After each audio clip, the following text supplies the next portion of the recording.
This is the ROMOSS Sense 8 Plus power bank, the successor to the Sense 6 Plus, which is the 20,000 mAh battery life.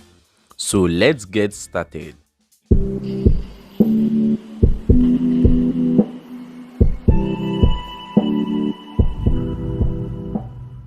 Moving to the right hand side, you get the sky blue colored button, which enables you to randomly check in the battery level of this power bank.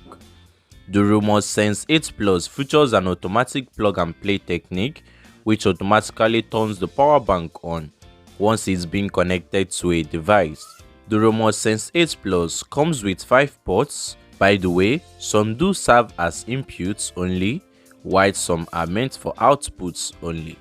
On the first port is the micro USB, which is only for inputs or charging the power bank. Secondly is the lightning USB port, which is also used for charging the power bank. Thirdly is the USB Type-C port with an input voltage of 5 to 9 volts and supports fast charge of 3.0 volts. The power bank comes with 4 LED indicators. When the colors are orange, that means it's on a normal charge. But when the color indicators are blue, that means it's on fast charge. From the charging test, it took complete 11 hours using 18 watts charger to get this power bank right here to 100%. Moreover, it's said to be fully charged when all 4 LEDs are no longer blinking lights.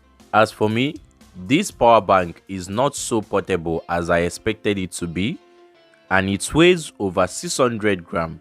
So carrying this device around and doing your daily activities at the same time won't be easy at all. If you're enjoying this video, please kindly do subscribe to the channel and turn on the notification bell so you won't miss out on my next videos to come. For the battery test of this device, I used it to charge up my Redmi Go, which has 3000 mAh battery, and the Infinix Smart 5, which has 4000 mAh battery, 3 and 4 times respectively, from 0 to 100%, before the lights started blinking rapidly as a sign of low battery. So that's all I have to say about the ROMOSS 8 Plus power bank. If you would like to know more about this device, kindly hit the subscribe button, subscribe to the channel and turn on the notification bell, and wait for my next videos. Thanks for watching.